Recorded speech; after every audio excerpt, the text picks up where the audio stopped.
Welcome to my YouTube channel ऐसे study centre. दोस्तों, हम कंसंट्रेशन चल रहा है हमारा टॉपिक, जिसमें हमारे पास नॉर्मलता, मोलरता और फॉर्मलता आज करेंगे। तो फॉर्मलता क्या है और उसके बारे में सारी चर्चाएं करेंगे। तो आज की जो हेडिंग है हमारी वो है फॉर्मलता यानी फॉर्मेलिटी। तो फॉर्मलता क्या है? फॉर्मलता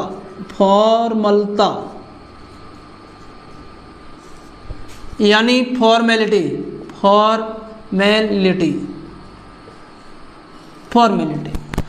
दोस्तों, फॉर्मेलिटी, नॉर्मेलिटी और मोलरिटी तीनों कॉन्सेप्ट हैं वो आयतन पर डिपेंड है। जैसे कि मोलरिटी में देखा था हमने कि मोल घुल रहे थे किसमें, आयतन में, और नॉर्मेलिटी में देखा कि ग्राम सूत्र भारों की संख्या लीटर में, और फॉर्मलता में भी क्या है, विलेय के ग्राम सूत्र भारों की संख्या किसमें घुलेगी, 1 लीटर आयतन में। तो तीनों की तीनों, नॉर्मेलिटी, मोलरिटी और फॉर्मेलिटी, तीनों की तीनों आयतन पर डिपेंड है। तो दोस्तों देखते हैं हम कि फॉर्मेलिटी होती क्या है। तो 1 लीटर विलेय में घुले हुए ग्राम सूत्र भारों की संख्या को क्या कहते हैं? फॉर्मेलिटी कहते हैं, यानी ग्राम फॉर्मूला वेट अपॉन भी लीटर। तो दोस्तों देखते हैं क्या फॉर्मेलिटी। तो विलेय के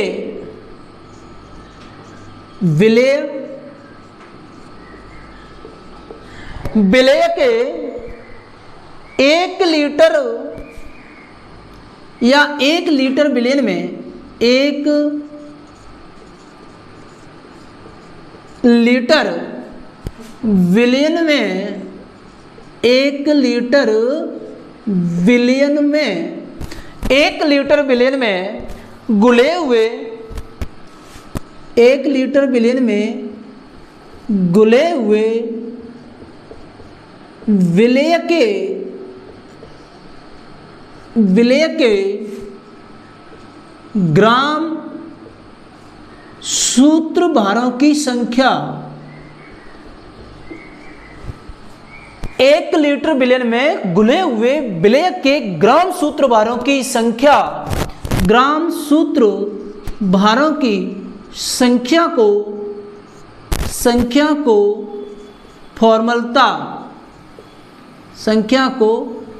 फॉर्मलता या फॉर्मेलिटी कहते हैं।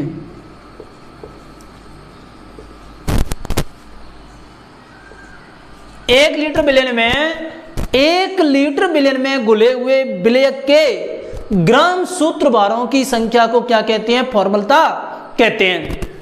इसका फॉर्मूला देखें तो फॉर्मलता यानी F, इसे F से डिनोट करते हैं, और फॉर्मलता बराबर होता है विलेय के ग्राम सूत्र भार बटे विलेय का आयतन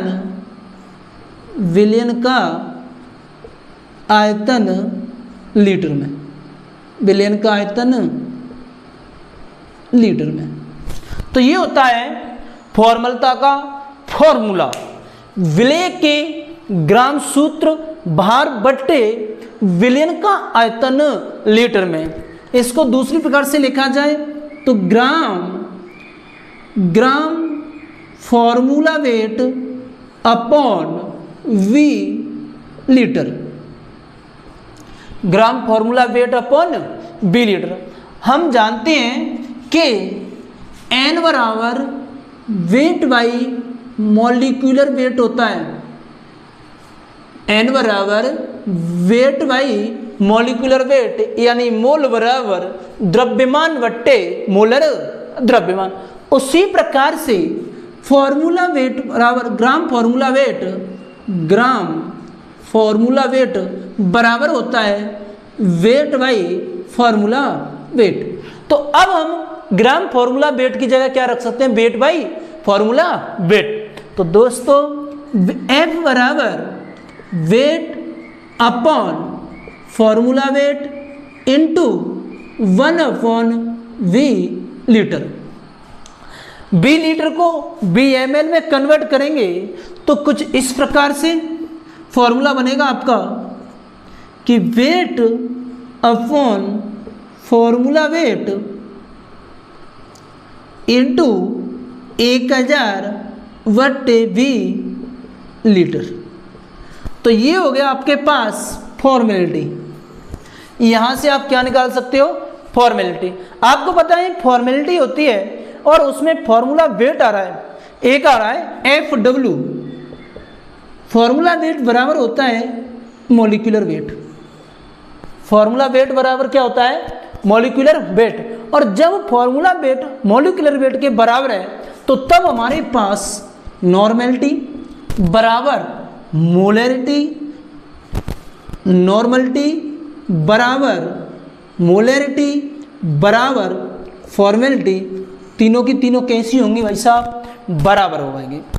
तो ये क्या हो गया, फॉर्मेलिटी यानी फॉर्मलता। दोबारा से देखें कि 1 लीटर बिलियन में, बिलियन कैसा होना चाहिए 1 लीटर का, क्योंकि इसमें वॉल्यूम यूज हो रहा है। तो 1 लीटर बिलियन में घुले हुए ग्राम सूत्रभार, ग्राम सूत्रभार की संख्या को फॉर्मेलिटी कहते हैं। इसका फॉर्मूला देखा हमने कि फॉर्मलता बराबर विलेय के ग्राम सूत्रभार बट्टे बिलियन का आयतन किसमें, लीटर में। अगर इसको ड्राइव करें तो gram formula weight upon V litre. अब इसको हम जिस प्रकार से मोल बराबर होता है वेट बाई मॉलिक्यूलर वेट, उसी प्रकार से ग्राम फॉर्मूला वेट बराबर होता है वेट बाई फॉर्मूला वेट। अब इस वैल्यू को फॉर्मूला ग्राम फॉर्मूला वेट की जगह पुट करेंगे तो हमारे पास जो फॉर्मूला बनेगा वो बनेगा weight upon formula weight into 1 upon V litre, यानी आयतन किस में आएगा, लीटर में आएगा।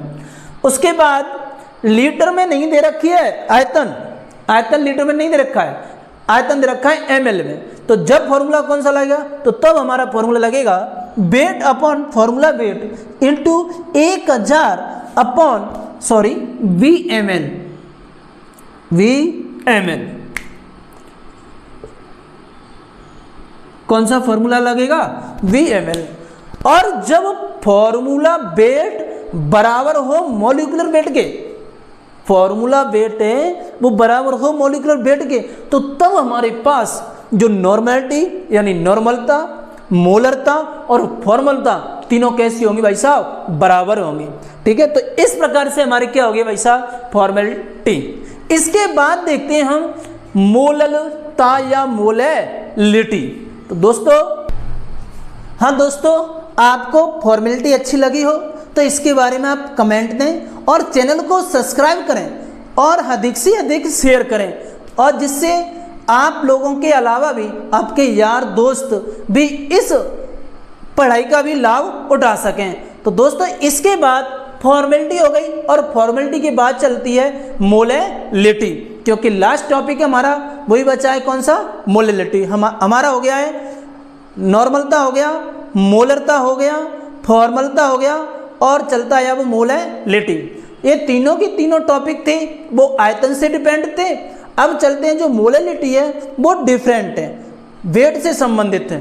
तो इसमें जब हम मोलैलिटी पढ़ते हैं यानी मोलरता पढ़ते हैं तो मोलरता ये होती है कि इसमें तो हम विलियन यूज कर रहे थे, मोलरता में, नॉर्मलता में और फॉर्मलता में, कि सर जो घुलेंगे वो किस में घुलेंगे, बिलियन में घुलेंगे। लेकिन अब मोलरता में जो घुलेगा, विलेय घुलेगा, वो घुलेगा किस में, किलोग्राम में। तो जिसमें जो विलायक को द्रव्यमान में क्या होगा, विलेय घुलेंगे। तो इसमें मेन डिफरेंट जी है कि इसमें 1 किलोग्राम द्रव्यमान में घुलती हैं विलेय और इनमें सब में क्या घुलता है, बिलियन में घुलते हैं विलेय। तो दोस्तों आइए मोललता के बारे में चर्चा करते हैं। उससे पहले अगली हेडिंग है मोललता यानी मोलैलिटी, मोललता। इसको बोलते हैं इंग्लिश में मोलैलिटी।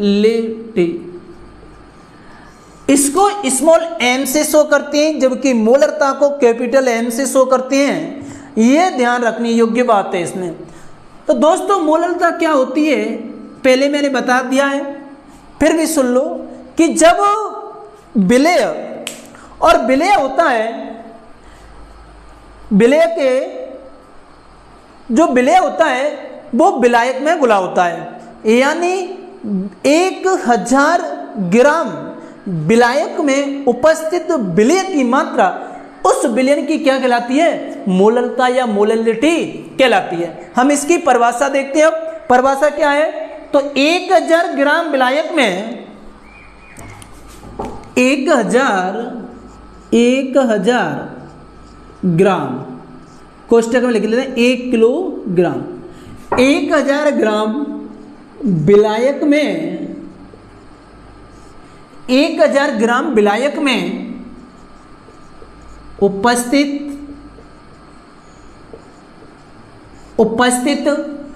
विलेय 1000 ग्राम विलायक में उपस्थित विलेय के मोलों की संख्या, विलेय के मोलों की संख्या, विलेय के मोलों की संख्या को विलयन की मोललता कहते हैं। विलयन की मोललता कहते हैं। तो ये है आपके पास मोललिटी यानी मोललता। तो मोललता में दोस्तों कुछ याद नहीं रखना है, याद ये रखना है कि 1000 ग्राम विलायक में उपस्थित विलेय के मोल, जो कि मोलरता में क्या ध्यान रखना है, 1 लीटर आयतन में घुले हुए मोलों की संख्या, वो तो कहलाती है मोलरता, और ये है मोललता। और मोललता में ध्यान रखना है आपको क्या, कि 1000 ग्राम विलायक में यानी सॉल्वेंट में उपस्थित हैं विलेय के मोल। तो 1000 ग्राम विलायक में उपस्थित विलेय के मोलों की संख्या क्या कहलाती है, मोललता कहलाती है। क्या कहलाती है दोस्तों, मोललता कहलाती है। तो देखो मोललता का फॉर्मूला, इसे स्मॉल m से प्रदर्शित करते हैं। तो इसे किससे प्रदर्शित करते हैं, तो स्मॉल m से प्रदर्शित करते हैं। तो ये हो गई हमारे पास मोललता की परिभाषा।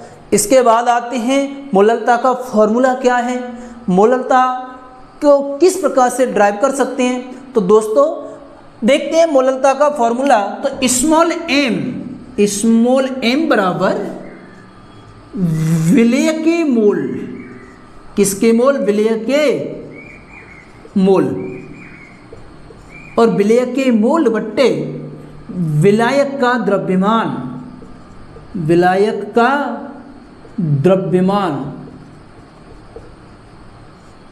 विलायक का द्रव्यमान। और काय में होना चाहिए भाई साहब, ग्राम या किलोग्राम में। तो 1 किलोग्राम, 1000 ग्राम ले लो चाहे 1 किलोग्राम ले लो, बात एक ही है। दोस्तों इसको इस प्रकार से भी लिख सकते हैं कि N/W, N कर लो,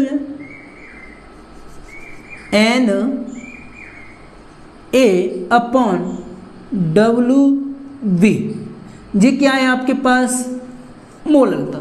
ये हो गया आपके पास विलेय, जो हो गया आपके पास विलेय, और ये क्या हो गया आपके पास विलायक, यानी विलेय के मोल बट्टे विलायक का द्रव्यमान काय में, किलोग्राम में। किसमें भाई साहब, किलोग्राम में। तो परिभाषा तो भाई साहब तुम्हारी जौते सेट रही है कि 1 किलोग्राम विलायक में उपस्थित विलेय के मोलों की संख्या को क्या कहते हैं, मोललता कहते हैं।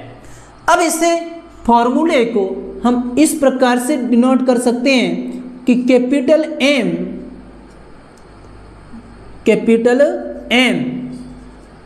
बराबर N बराबर जानते हो तुम, weight by molecular weight.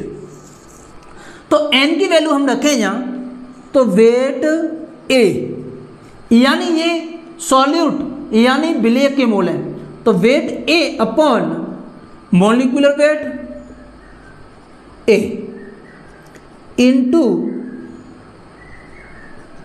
1 upon WV kilogram. दोस्तों हमने यहाँ रखा है विलेय यानी मोलों की संख्या रखी है, और आप जानते हो मोल बराबर क्या होता है सर, मोल बराबर होता है वेट बाई मॉलिक्यूलर वेट, और हमने यहाँ चिपका दिया वेट बाई मॉलिक्यूलर वेट, और इससे हमारा फॉर्मूला बना weight by molecular weight into 1 upon kilogram में किसका है, ये विलायक का द्रव्यमान है। अगर हम इसको ग्राम में पुट करें तो ग्राम में पुट करेंगे तो हमारे पास जो फॉर्मूला बनेगा वो weight upon molecular weight into 1000 बट्टे WV, तो हमारे पास जो ग्राम में फॉर्मूला निकल के आया है ग्राम, तो ग्राम में जो फॉर्मूला निकल के आया हमारे पास ये आया था, तो ये क्या है, मोलरता है। तो मोलरता और मोलरता में डिफरेंट समझ में आ गया होगा कि मोलरता तो डिपेंड है आयतन पे, और वो भी किसका, सॉल्यूशन का, और जबकि मोलरता डिपेंड है विलायक के द्रव्यमान पर। तो एक बार दोबारा से देखें मोलरता कि 1 किलोग्राम विलायक में उपस्थित विलेय के मोलों की संख्या को क्या कहते हैं, मोलरता कहते हैं। और मोलरता का फॉर्मूला कि विलेय के मोल बट्टे विलायक का द्रव्यमान किसमें, किलोग्राम में। फॉर्मूला हमने देखा कि सर फॉर्मूला होता है इसका Na अपॉन WV किलोग्राम में। Na आप जानते हो N होता है sir weight by molecular weight, और वेट बाई मॉलिक्यूलर वेट में हमने पुट किया N की जगह, तो हमारा जो फॉर्मूला बना वो बना weight A upon weight A into 1 upon WB, 1 upon WB, और ये क्या है, विलेय, और ये क्या है, विलायक। उसी प्रकार से हमने ग्राम में चेंज किया, तो ग्राम में चेंज किया तो 1000 का क्या लगा दिया, भाग लगा दिया, तो 1000 कहाँ पहुँच गए, वैसा ऊपर पहुँच गए। तो वेट ए अपॉन मॉलिक्यूलर वेट ए इंटू 1000 अपॉन WB ग्राम में। तो इस प्रकार से मोलरता भी आपकी क्या होती है वैसा खत्म। तो हमारे पास जो स्टेप थे, सबसे पहले हमने पढ़ा था मोलरता, उसके बाद पढ़ा था हमने नॉर्मलता, उसके बाद पढ़ा था हमने फॉर्मलता। तीनों जो आयतन से संबंधित थे पहले वो खत्म किए, और फिर रह गया हमारे पास कौन, मोलरता, जो कि विलायक के द्रव्यमान से डिपेंड था। लेकिन एक फॉर्मूला रह गया है, उसको और देख लें कि नॉर्मलता और मोलरता में संबंध। तो नॉर्मलता और मोलरता में संबंध यहीं सेट कर देता हूं मैं, नॉर्मलता एंड मोलरता, मोलरता में संबंध। तो भाई साहब ये फॉर्मूला है आपके पास N बराबर M इंटू बैलेंस फैक्टर, और यहां से आपको पूछ ले में कि सर हमारे पास मोलरता दे रखी है, मोलरता दे रखी है, नॉर्मलता पूछ लो है। मान लो HCl की नॉर्मलता दे रखी है या HCl की मोलरता दे रखी है 0.5। फॉर एग्जाम्पल हमारे पास HCl की मोलरता HCl की मोलरता दे रखी है 0.5 m, और इसके लिए हमें निकालनी है n।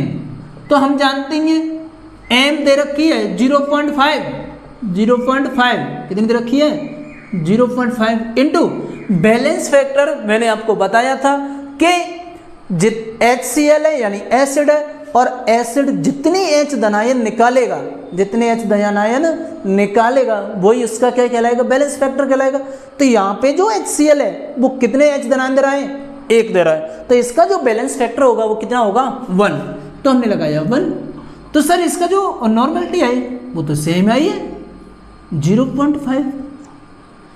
तो यहाँ पे जो M मोलरता और नॉर्मलता है वो कैसी है, सेम है। तो इस प्रकार से हमारे पास जो रह गया है पीपीवी रह गया है और एक रह गया है पीपीएम। पीपीवी पीपीएम पार्ट्स पर 100, पार्ट्स पर बिलियन, पार्ट्स पर मिलियन, और एक रह गया है मोल अंश। तो इसके बाद हम देखते हैं मोल अंश, या उसको कहते हैं मोल प्रभाज, या उसको कहते हैं हम मोल भिन्न। तो अगला टॉपिक है हमारा, और मेरे हिसाब से तो लास्ट टॉपिक है मोल अंश और मोल भिन्न।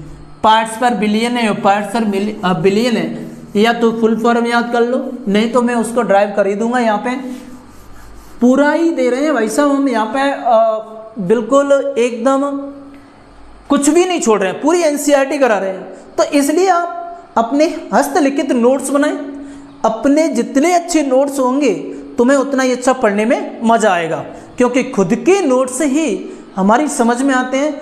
अदरवाइज दूसरे के नोट्स पढ़ते हैं तो ऐसे नोट्स बनाओ जिससे दूसरा भी एक है यार बहुत अच्छे नोट्स हैं, हमें भी अप्लाई करा दे। ठीक है, तो नोट्स प्रॉपर होने चाहिए। नोट्स बनाओ, अपने आराम से नोट्स बनाओ, नोट्स बना के पढ़ो, क्योंकि हम जो करा रहे हैं यहाँ पे फुल करा रहे हैं। तो इसलिए आप लोगों से निवेदन है कि चैनल को सब्सक्राइब करना न भूलें, और शेयर अधिक से अधिक चैनल को शेयर करोगे तो आपके दोस्तों का भी भला होगा।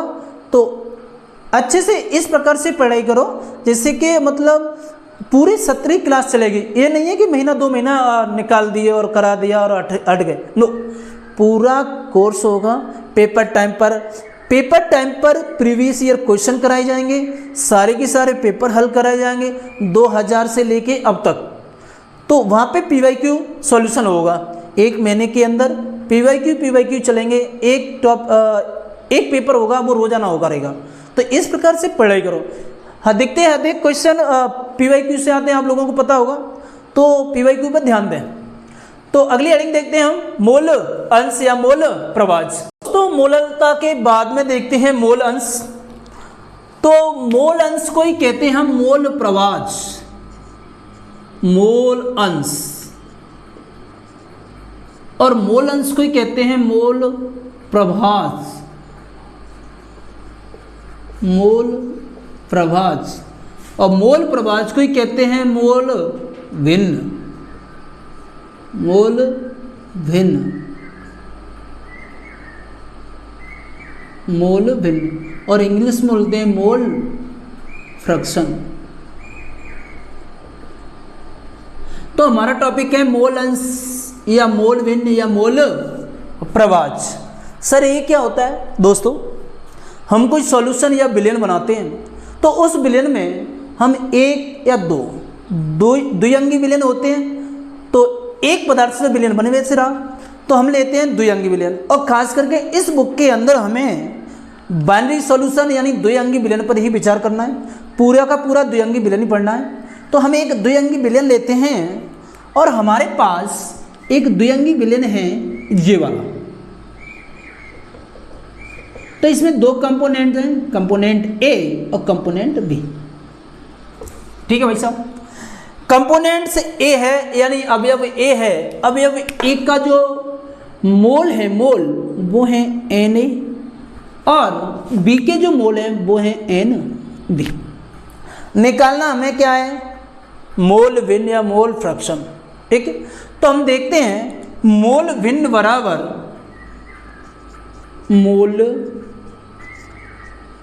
भिन्न, और मोल भिन्न बराबर होता है कि जिस अवयव के मोल भिन्न निकालने हैं उस अवयव के मोल बट्टे विलयन के कुल मोल। यानी मुझे निकालने हैं अवयव ए, ये क्या है? अवयव ए, और अवयव ए के मोल निकालने हैं। तो अवयव ए का जो मोल भिन्न निकालना है मुझे, तो उस अवयव ए के मोल बट्टे विलयन के कुल मोल। दोस्तों डायरेक्ट देखते हैं इसको, परिभाषा ऐसी खास है लेकिन मजे की बात नहीं है। वही बात है कि जिस अवयव के मोल भिन्न निकालने हैं उस अवयव के मोल बट्टे कुल विलयन के कुल मोल। तो डायरेक्ट फॉर्मूला देखते हैं, मोल भिन्न बराबर होता है अवयव के मोल, अवयव के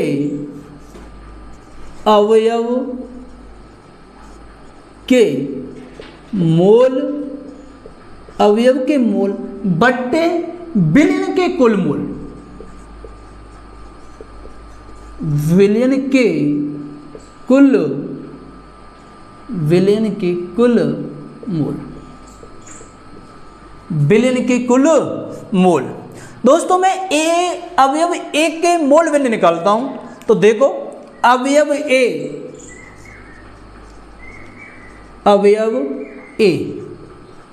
और इसको x से डिनोट करते हैं, मोल भिन्न को या मोल अंश को या मोल प्रवाह को किससे डिनोट करते हैं, x से डिनोट करते हैं। तो अवयव a के मोल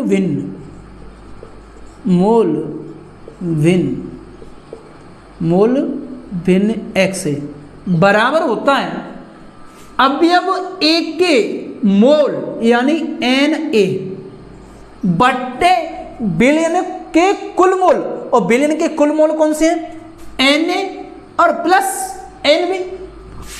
तो Na प्लस Nv, तो अवयव के मोल यानी एक के मोल, विलयन के कुल मोल यानी Na प्लस Nv, विलयन के टोटल मोल है। इसी प्रकार से निकालते हैं हम अवयव V के मोल भिन्न, और अवयव V के मोल भिन्न, तो B के मोल यानी Nv बराबर Na प्लस Nv। तो हमारे पास क्या निकला, Na XA प्लस XV, यानी मोल भिन्न हमारे पास निकल के आ गए। तो दोनों कंपोनेंट्स के क्या निकाले हमने, मोल भिन्न या मोल प्रवाह निकाले। अब दोस्तों होता क्या है कि जब जितने भी हम विलयन के मोल अंश निकालते हैं तो उन सब का योग होता है, वो सम होता है एक के बराबर। वो कैसे होगा देखो, यानी XA प्लस XV बराबर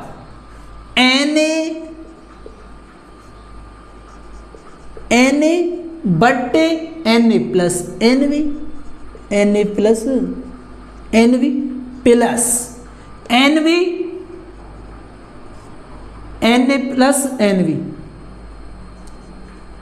Nv बट्टे Na प्लस Nv। दोस्तों आपको पता है एलसीएम लेना आप जानते ही हैं, तो हमारे पास जो एलसीएम आया है वो आया था Na प्लस Nv। एक बार इसमें भाग दिया तो Na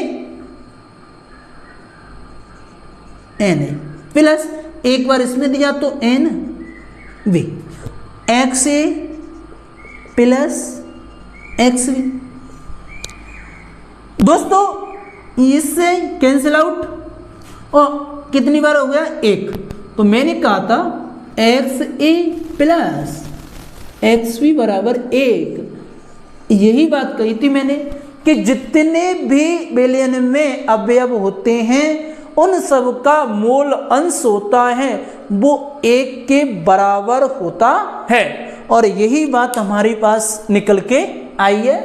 तो जितने भी विलयन में, ये हमारे पास एक द्विअंगी विलयन है, यानी बाइनरी सॉल्यूशन वो होता है जिसमें दो अवयव प्रेजेंट होते हैं, अवयव फर्स्ट और अवयव सेकंड। इन दोनों के हमने क्या देखे, हमने देखे क्या, मोल भिन्न, और मोल भिन्न निकल के आए वो हमारे पास Na प्लस Nv, यानी जिस अवयव का मोल भिन्न निकालते हैं उसी अवयव के मोल बट्टे विलयन के कुल मोल। तो इस प्रकार से एक द्विअंगी विलयन का फॉर्मूला देखा। एक हम त्रिअंगी विलयन का फॉर्मूला देखते हैं। आप कहेंगे सर द्विअंगी विलयन में ही एक के सम होता है, नहीं, त्रिअंगी विलयन में ही एक त्रिअंगी विलयन होता है, उसमें भी जो मोल भिन्न होते हैं उनकी वैल्यू कितनी होती है, एक होती है। फॉर एग्जाम्पल के लिए देखते हैं हम, तो टर्सरी सॉल्यूशन, और टर्सरी सॉल्यूशन यानी त्रिअंगी विलयन, और त्रिअंगी विलयन का उदाहरण देखें हम, तो त्रिअंगी विलयन के लिए तीन कंपोनेंट्स लेते हैं, और तीन कंपोनेंट्स हैं हमारे पास A, B और C। A, अवयव A, अवयव B और अवयव सी। तो मैं देखूं कि अवयव ए के लिए, अवयव ए के लिए मोल अंश बराबर X A upon N A upon N A plus N B plus N C, N A plus N B plus N C के एक्स ए के लिए मोल अंश, बी के लिए देखें तो बी के लिए अवयव बी के लिए अवयव बी के लिए मोल अंश तो N B upon N A plus N B plus N C. इसी प्रकार से अवयव सी के लिए अवयव, या डायरेक्ट लिख देता हूं मैं, एक्स सी बराबर N C upon N A plus N B plus N C. और मैंने कहा था कि मोल अंश निकले और मोल अंश का क्या करो तुम, योग करो। तो मोल अंश का योग एक के बराबर आना चाहिए, जो तुम्हारा सही है, अन्यथा हमारा मोल अंश क्या है, गलत है। तो देखो दोस्तों, हम इनको एक बार जोड़ते हैं। तो जोड़ने पर हमें पता चला कि एक्स ए plus x B plus x सी बराबर, तो बराबर में एन ए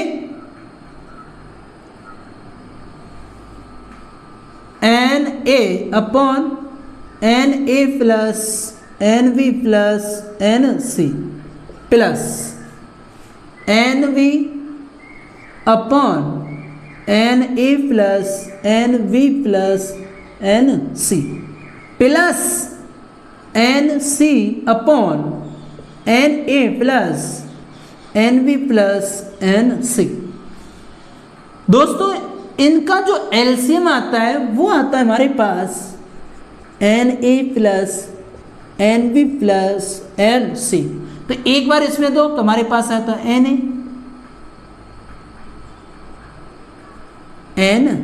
ए, एक बार इसमें भाग दो तो हमारे पास यहां से निकल के आया एन बी, एक बार इसमें भाग दो तो हमारे पास निकल के आया एन सी। और एक कितना है भाई साहब, एक्स ए plus x B plus x c के बराबर। कैंसिल आउट, तो हमारे पास जो वैल्यू आ गई एक्स ए plus x B plus x सी बराबर 1।